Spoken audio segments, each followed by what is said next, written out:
नेता विपक्ष जयराम ठाकुर और पूर्व में रहे मुख्यमंत्री इस वक्त हमारे साथ मौजूद हैं। इनसे जानेंगे कि आखिर मिशन लोटस क्या है। जयराम जी, बहुत बहुत स्वागत आपका खबर अभी तक। देखिए, इस प्रकार की कोई योजना नहीं है भारतीय जनता पार्टी की। हिमाचल प्रदेश में नई सरकार बनी है कांग्रेस की। हम पूरा मौका दे रहे हैं उनको चलाने का, लेकिन जिस प्रकार की परिस्थितियां सामने आ रही हैं तो इस प्रकार की चर्चाएं आ रही हैं, लेकिन हम बड़ा स्पष्ट कह रहे हैं कि सरकार प्रदेश हित में काम करे, जनहित में निर्णय ले और बदले की भावना से काम ना करे।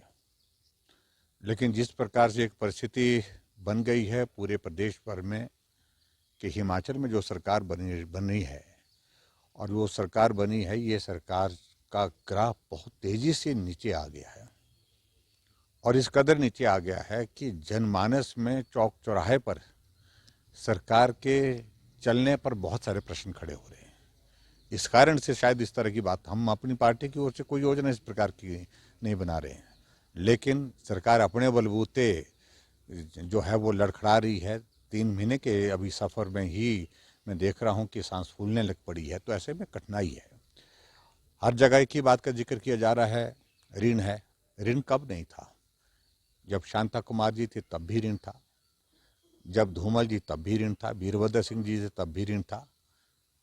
और ऋण लेने के लिए दोष किसी और को नहीं देना चाहिए। लंबे समय तक हिमाचल में कांग्रेस पार्टी की सरकार रही है और लंबे समय तक सरकार रहने के साथ साथ में जिस प्रकार से उनने ऋण लिया है, वो आज परिस्थिति इस प्रकार की बनी है कि पूरे प्रदेश के ऊपर ऋण की मात्रा बहुत ज़्यादा है।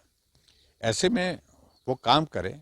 मुझे लगता है कि हमने हिमाचल प्रदेश में पिछले 5 वर्षों में किसी प्रकार से कोई कमी नहीं छोड़ी।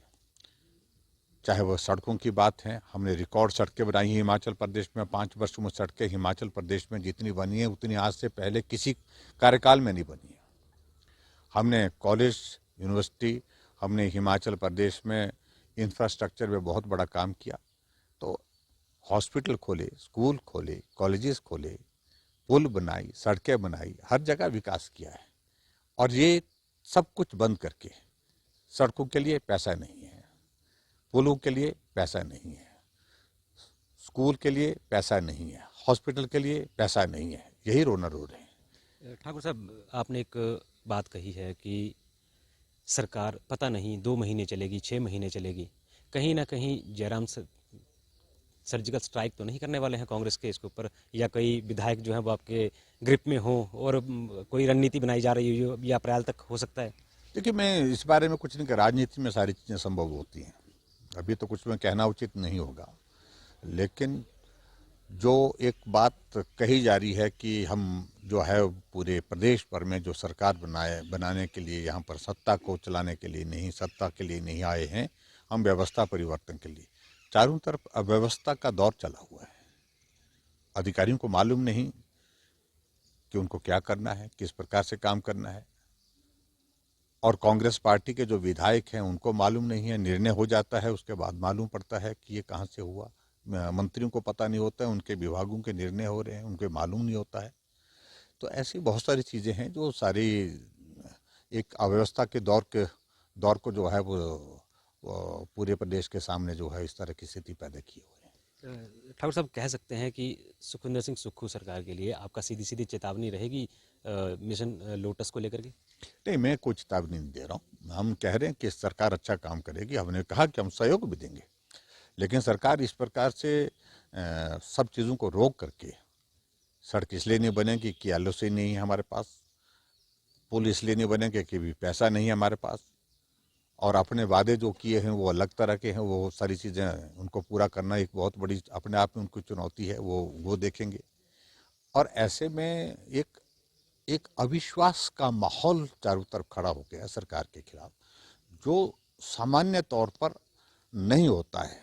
5 वर्षों तक भी हमारी सरकार के बारे में 5 वर्षों में भी एक माहौल था, सरकार फिर आ रही है, भाजपा फिर जीतने की स्थिति में। ठीक है, कुछ कमी रह गई अपने स्तर पर, मैं तो मानता हूं कि लोगों की तरफ से कमी नहीं रही, लोगों ने बड़ा सहयोग दिया है, लेकिन कमी रही है तो अपने पार्टी के अंदर सारी चीज़ें जिस तरह से व्यवस्थित होनी चाहिए थी, कुछ जगह कमी रह गई। उस कमी को हम मानते हैं, उसके कारण उसका लाभ उनको मिला और गुमराह करने में ये सफल हो गए। इन्होंने कहा कि ओपीएस पहली कैबिनेट की पहली बैठक में देंगे, लेकिन बैठकें हो गई, लेकिन उसके बाद ओपीएस अभी तक ठीक तरह से अभी तो कहा ही है, हुआ तो कुछ नहीं है। कहा था कि 1500 रुपये हर महिला को देंगे, लेकिन कहा था, लेकिन अभी तक हुआ तो नहीं है। ऐसी बहुत सारी चीज़ें हैं जिनका जवाब देना होगा इनको। तो ज़िला कांगड़ा बड़ा डिस्ट्रिक्ट है, सबसे बड़ा, मंत्री नहीं बनाए गए, एक ही मंत्री हैं कृषि मंत्री, बाकी ऐसे ही सरकार चल रही है। क्या कहना चाहेंगे, क्या लोगों के मन में वो बात आ जाएगी फिर से कि जो कांगड़ा हर बार भेदभाव का शिकार होता रहे, चाहे भाजपा रही हो चाहे कांग्रेस की सरकार हो, कांगड़ा को एक उस नज़रिए से देखा जाता है? देखिए, एक बात को बड़ा मैं स्पष्ट कह रहा हूँ, ये प्रचलित शब्द नहीं होना चाहिए भेदभाव। भाजपा की सरकार में भेदभाव नहीं। 4 मंत्री कांगड़ा जिला से रहे हैं भाजपा की सरकार में। अगर भेदभाव हो रहा तो कांग्रेस की सरकार में हो रहा है, जहां 10 सीटें जीती 15 में से, और उसमें से मंत्री अभी एक ही बनाया गया। और हमारी सरकार के दौरान यहाँ पर प्रधानमंत्री जी 3 बार 4 बार यहाँ पर आए, और अभी भी जो G20 की मीटिंग जो है एक इवेंट जो है यहाँ पर धर्मशाला में करने का आयोजन किया है। ऐसे में भारतीय जनता पार्टी के ऊपर इस तरह की बात कहना ये कतई भी उचित नहीं है। लेकिन हाँ, कांग्रेस की सरकार में ये बात साफ दिख रही है कि सरकार तो बनी है, लेकिन उसके बावजूद कांगड़ा के साथ अनदेखी हुई। कांगड़ा में हर विंटर का एक प्रवास रहता है मुख्यमंत्री का, अब की बार वो प्रवास भी नहीं हुआ। हमने हर बार किया है। सिर्फ कोविड का 1 साल आया था, जिसके कारण उस वक्त पब्लिक में जाने की रिस्ट्रिक्शंस हमने सरकार की ओर से इम्पोज की थी, इस कारण से नहीं हो पाया था, अदरवाइज हमेशा हुआ है। तो ऐसे में बहुत सारी चीज़ें ऐसी हैं जो कांग्रेस ने भाजपा को सत्ता से बाहर करने के लिए लोगों को गुमराह करते वो इस प्रकार से करने की कोशिश है कि अब वो अपने आप ही उसका शिकार हो रही है।